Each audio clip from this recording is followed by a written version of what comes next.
You're listening to Pop, the History Makers, with me, Steve Blame. So, Marcus Vere, welcome to this short update interview. Last time we talked was about spring of 2022. Yeah. And at that period, we talked about your route to living in a box, the 5 years that living in a box were in existence back then between 85 and 90, and that sort of predetermined end when Richard Derbyshire, of course, left the band.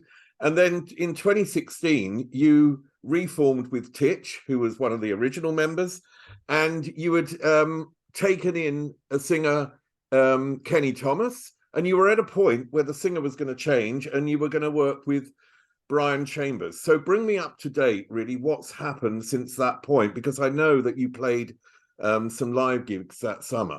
That's right. Well, we did some shows, some of the bigger festivals we did with Bryan, and of course we threw him straight in at the deep end. How did he get on? He went on. I mean, he's great. I mean, I knew that from the start that he'd worked with Pink Floyd and done a lot of stuff with Beverly Knight and done a duet with her that I'd heard. Saw him do live actually, and where was it? I think it was in the West End, one of the big West End shows. And he's just got a voice that's very similar, slightly smoother than Richard's, but he's got the same timbre and the same sort of tenor stroke baritone kind of richness to his voice. And he's got the innate soul as well, which of course we needed, that Kenny had too. So it's great because it's evolved again, but it's still very much living in a box because they're living in a box songs. But he fitted in really well, and he was so sweet because he was very excited to be, to take it on. A bit daunting. Two great singers that have gone before him on that front, and so it worked out great. He was fantastic, and the audience, really warmed to it, because I think that first of all they think, hang on a minute, who's this now? Do you know what I mean? There tends to be a little bit like that. But I think the evolving nature of things with all things in life. I mean, some people go, oh, but Richard. I go, well, that was so long ago. It doesn't mean that we don't have a life force and something to contribute. But most people just take it on and go, oh yeah, fantastic, loving it. You talk about evolvement. Is there any, do you have to sort of change the arrangements of the songs in any way, or how has that worked? Not really. I mean, I had to listen very carefully to the keys that we put the songs in originally. And then I think Richard in 2004, when we did a Here and Now tour, wanted to slow a couple down and bring them down a half a key or a whole tone. So we'd kept them in those keys, which worked very well for Kenny. And actually, it turned out that they're exactly the same keys that Bryan would want to have sung them in. So fortunately, technically, to get those songs right for Bryan was not a problem at all. I mean, one thing that's really fascinating is I've been following, of course, Living in a Box official on Instagram, and you've been posting these rehearsal tapes. So how did they come around, and why have you decided that you want to sort of get that out there now? I found a way to break through this cellophane line, 'cause I know what's going on in my mind. Am I living in a box? Am I living in a cardboard box? Am I living in a box? Am I living in a cardboard box? Am I living in a box? Yeah. Life goes in circles, around and around, circulating. I sometimes wonder what's moving on the ground. I'm escaping.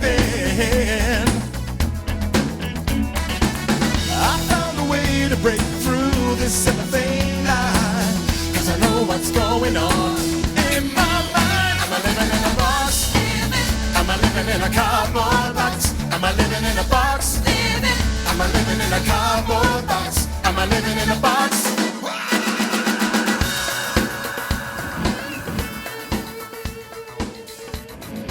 Well, I think sometimes, especially with a band like Living in a Box, which had this kind of enigmatic quality to it in the first place, we were never pushed to the fore. I think we might have talked about that in our last interview a little bit, about bringing stuff in. The record company were sort of insisted that we should be sort of unseen, as if we'd come in from the New York club scene in the middle 80s, which did turn out, I think, to be a little bit of a mistake when you've got Curiosity and all the rest of them on the front page of every magazine, and very identifiable. Richard and the rest and Tich and I were sort of almost like, well, not quite sure who Living in a Box are. And especially with Living in a Box by Living in a Box, the whole eponymous thing, it made that even more tricky. So nowadays, I think sometimes it's like Living in a Box. Oh yeah, I remember that song.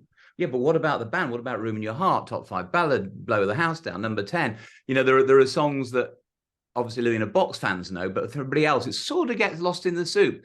So the idea behind the rehearsal tapes was we'd got the band together to rehearse for a show that we were doing, a full live band, the Living in a Box band, the full Monty. And they're incredible musicians. And I thought, just because I had the company that I have that does the kids' television, I've got a film crew basically that I could just bring in at the drop of a hat. We had a really nice rehearsal studio down at Bush Studios. And I thought, without telling the guys that they were going to be filmed, that we would bring the cameras in and see how it turned out. But of course, you're risking it because it's live, really live. It's 1 or 2 passes. That's all you're going to get. And each take is going to be for real. It's not like you can overdub it and run it again. The risk is that, of course, it's so appalling that you can't put it in the public domain. And there might be some parts that are slightly rough around the edges. And I seem to remember Bryan had a cold that morning. But, you know, I'm so glad that we filmed it because it was great to put those things out there. This is Living in a Box version 3.0, of course. And, you know, but the song's still there. And the love that we've had from that, both on Twitter and Insta and on our YouTube and so on, has been really, really lovely. And I'm glad we did it. I'm really glad we did it. Back in fashion, you're a victim. This year's model. And never get off the hook. Life's a party if you got the nerve. You got to go gay Christian. There's a better way than this social world. You got to go gay Christian. Here's an oyster without a pearl. You got to go gay Christian. Dance on lovers in diesel time. It ain't Las Vegas.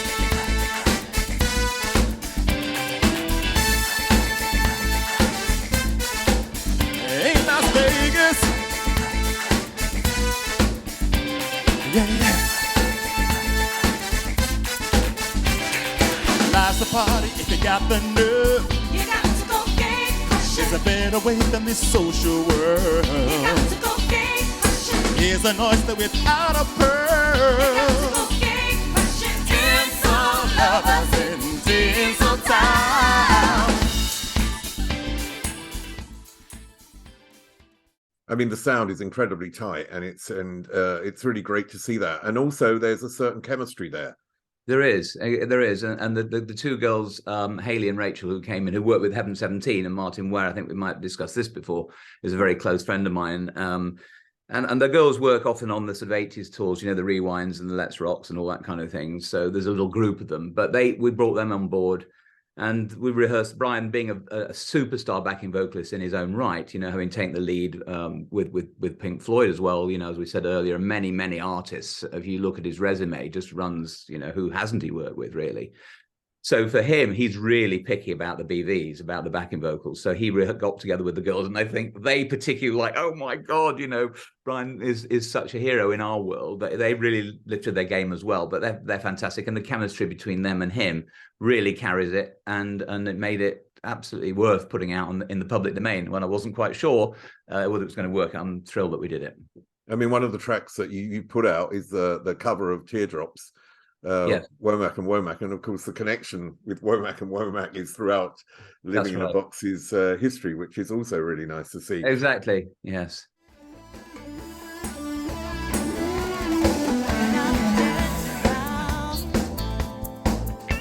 Reminds me, baby, of you. I really let you down.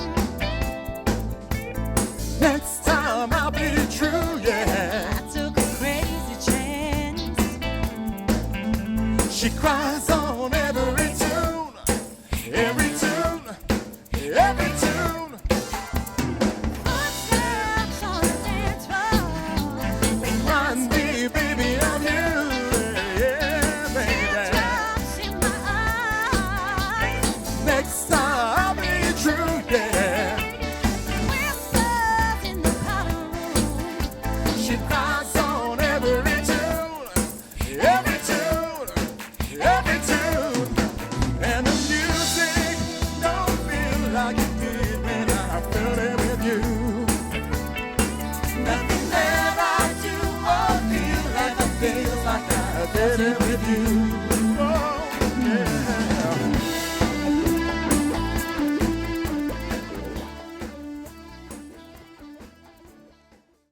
Will you be writing new songs? Because you wrote a number of songs for Martin Fry, ABC, on the Look of Yeah. Love too, and Yeah. I can't imagine that you've ever given up writing.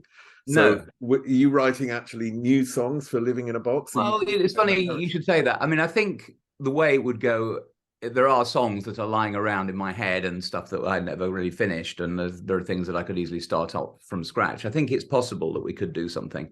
I would probably write something new and put it in a live set, which would be the absolute opposite way to, of course, the way we did it in the 80s, in which we would have written something and never done it live. So, you know, I think I'll probably write something new, drop it in the set and just see how it goes down and play it without, of course, announcing that here's a new song by Living in a Box, and it clears the dance floor and everybody goes to the bar, which is what usually happens, not just to us, but to everybody, because, of course, you're playing in basically nostalgia and legacy environments where people want to hear the hits. I can understand that it's like, oh, okay. But, you know, as a result of the rehearsal tape series that we put out, or are putting out now on social, is that people are going, wow, this is such a great vibe. You know, why aren't you out there with new material? I mean, a lot of it is down to commercial, practical reasons, you know, getting the distribution, doing yourself, you know, making videos, all that kind of thing. It has a cost element, although it's much less nowadays than it was. You know, we were making videos at 70 or 80 grand a throw, just like as if it was, you know, nothing. Now you got to run around, do your own thing. But then because I've got my own film business as well, I could do that. So I've just got to be convicted about it. Steve, is the honest truth. I can't make excuses anymore. I've just got to go, yeah, you know, I've got the band, I've got the one of the greatest vocalists I've ever worked with, including Richard. What is the problem? Many bands, when they sort of reform to go on tour, it's purely for financial reasons, to sort of make money at the end of their career. But both you and Tich had successful careers after the dissolution of Living in a Box in 1990, with Tich with his lighting illumination company, and you, as you mentioned, with your film company in an award-winning children's DVDs. And you didn't really need to come back to this for any financial reasons. So what does it mean for you to be able to perform music in the studio, live, to be back in a band? What does it mean to you? Why does it mean so much? Well, I think it's, if you ask any musician, you know, it's in your blood. You know, we're cursed by this blessed gift that we have. You know, that once we're in the music scene, you're in it inextricably, you're interlinked. I think for me personally, I think when I started having kids and they were seeing stuff on TV and they were seeing the old videos, or they'd hear the song on Heart 80s or Absolute 80s, and they would go, crikey, you know, you're still being played on the radio. I go, yes, but that is that era.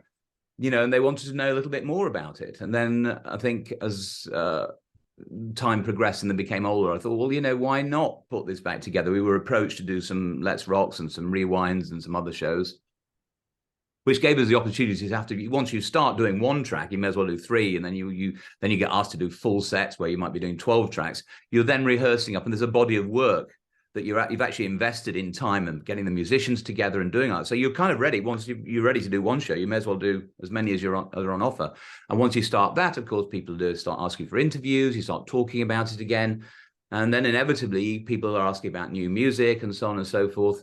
And it sort of snowballs, really. It snowballs. Put your toe in the water, and the next thing you know, you're in it again. And you're right. It's not something that we do for financial reasons, but it's very rewarding, and it's great not to have just left it there and just go, we'll never do that again. To bring it up to date and potentially to drop something new into it, which you know is possible. What's amazing about this, you know, you mentioned the heritage charts and you mentioned Let's Rock and the Rewind Festival and things like that, and they are massive gigs, aren't they? They're not small things, they're massive gigs.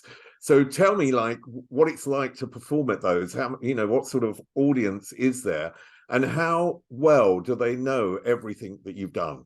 Well, they basically, when you're doing the big festivals, there are sort of 30 or 40,000 people in a field. You know, I mean, I remember when I took my kids to, I think we'd done 3 or 4 before then, but we did Rewind in Henley, which is one of the bigger ones. And as you drive in to where the artist access is, you come over the hill in Henley and you drop down, and on the other side you can see the entire, what looks like to be a tented village or an entirely new town with all the generators and the bars and the clubs and the facilities and this huge stage and this swathe of colourful individuals in day glow dressed as Super Mario or whoever it might be. And I remember my kids thinking, crikey, you know, this is just awesome. And so you step out on stage and then you're on this tidal wave of sound. And it comes back, and it's a very weird sort of almost like Star Trek teleportation, time travel kind of thing, where you step out on stage and the track Living in a Box might start up, and it's pretty much exactly the same as it was, but in front of a live audience, in front of tens of thousands of people, as it was back in the day, because the song is the same. And everybody wants to hear that. They don't want to hear necessarily a new version of it. They want to hear it as they remember it. And of course, they know every single word. And then you get to the end chorus, and then that song stops dead, because the DJs used to love that, because they could time their chat on Radio 1 or whatever. And they keep singing. They keep singing Living in a Box. And I think Bryan had them singing for about a minute and a half, the end chorus, a cappella, just the whole crowd. And it's just stunning. It's so powerful. It's wonderful. And that gives you tingles and get you up doing it again. I mean, there's this fear of trepidation when you step out on stage. Everybody has that moment, the waiting. But once the track starts, you're in, and it's just wonderful.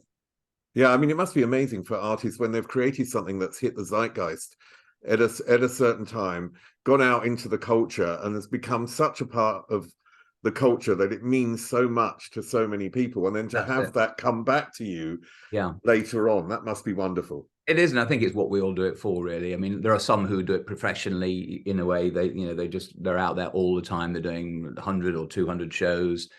We're lucky if we do 10 or 12 shows in a year that we can do and that we want to do.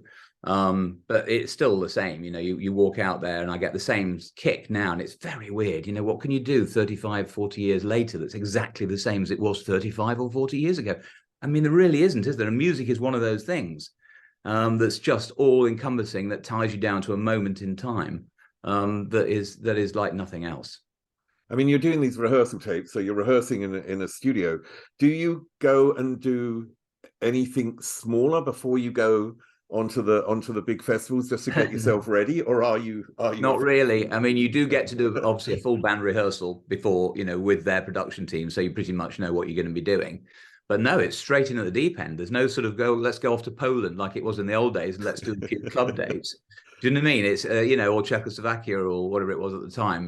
That is not, no. It's just and they're all. What I love about it is that the level of professionalism amongst all the artists who are performing is spectacularly high. The level is superb.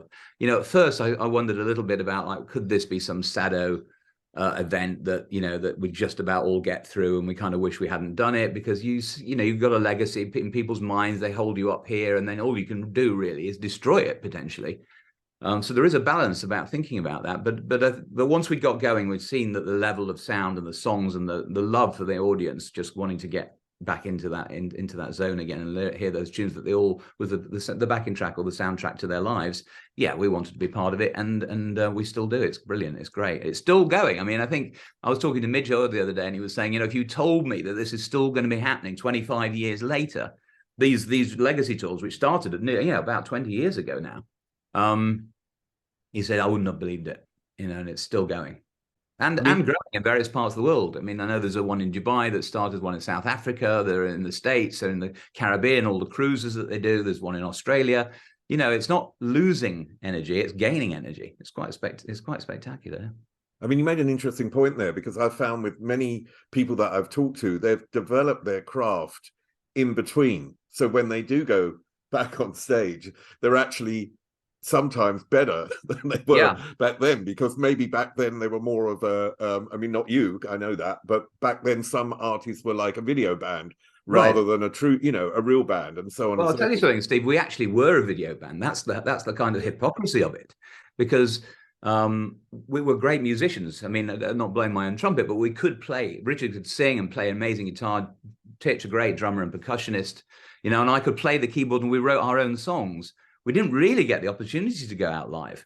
That wasn't a thing that, unless you got to a certain level, you really wanted to afford to be able to do. You made more money, or had, arguably more fun, just putting out a new video and letting MTV, as break your record in various markets and let them do you for you. It was only, going out on tour, getting tour support from the record company was just another huge cost as far as we were concerned. And by the time we got to be ready to sort of go out and do some live work, technology also had to move for us, because we were very sequenced up, a bit like Scritti Politti. sort of based on the sort of the idea of the system, you know, that two-piece based out of New York. David Frank, and I can't remember the name of the lead singer. You know, so you know, and MIDI was just becoming a thing. So tying all that stuff in with the live rock stuff, it was only really achievable almost past the point when we were ready to do it. So doing it now, it's actually easier in a way because we've got so much tech. You know, all the keyboards and computers and stuff that we can sync everything up, and we can prepare any tracks that we need. That makes it so much easier because you don't, you know, the bass line to Living in a Box, which is basically Hot Water by Level 42. Thank you, Mark King. You know, that unless you've got Mark fronting it on bass, you know, you really need to seek some of that on tape. You know, it's so things have changed, fortunately, in time for us to jump on and actually enjoy the status quo with both technically and having an audience who want to hear it and us wanting to do it. It's all arrived at the right time. I mean, I presume you'll be playing again live in the summer. Is there a more supportive atmosphere between artists today than there was back then? Because I presume when people are starting out, they're more desperate to be successful. Do you know what I mean? Yes. And Yes. then there's a sort of, you know, an air of like they want a competition. Yeah. And maybe today there's more an air of support because everyone's grown up and more Well, relaxed. of course. Yeah, and I think that's very true. I mean, back in the day, I think the way that artists sort of were going, there were the sort of the egotistical ones who were sort of like, you know, individuals who sort of felt a God-given right to be there, and this is the thing. And the rest of us were all like, we can't believe we're here. We're actually in BBC TV Centre doing, you know, Top of the Pops and me hanging out with all the people that we've admired over the years, where we were performing with them and then going off and do these festival bars and these Italy things with Spain and France and huge audiences. And yeah, we just couldn't believe it. Now, you know, there is a real respect. First of all, we're still here, that we're all looking good. We think that sounding good, and there is a mutual admiration in that. And you know, we really cuts both ways, and we will go up to artists and go, just, you know, want to say that song or that album was hugely influential. Never had the chance to tell you because I've never met you before in the flesh. And we get people coming up saying us, you know, oh God, you were so, you know, I know every song. I know this was my favorite album, and we do, and that's from an artist to an artist. There is a real mutual admiration society, and people are, you know, are lovely. They'll you know, help each other out where they can if there's, you know, changes or depping of musicians, or sharing who's promoters, who's good, who's not, what shows you should do. You should ring up. And you know, I was speaking to Carol Decker about doing a show in Belgium. We were talking about carnets, and we were talking about withholding tax and all the boring stuff that you've got to talk about. But we talk about it on that level. It's not manager to manager. It's artist to artist, which of course, because of the passage of time, a lot of the BS has cut out of it, and we're all out there as human beings, peddling our wares, still selling. Some of us selling snake oil. We always think it's snake oil. We can't believe that what we're doing has the validity that it has, but brings so much joy, because it's magic, isn't it? Music, at the end of the day, it's magic. Even the creators can't understand how where it comes from. People say, well, where do you get these ideas from? And they come from somewhere up there. I think it's just being able to channel it is the thing, you know. Well, I look forward to you channeling your creativity in the summer on stage at various festivals. Marcus Vere, thank you. Thanks, Steve. It's always a pleasure. Up there is an interview I recommend. Down there is where you can find all the podcast interviews. And here is where you can connect.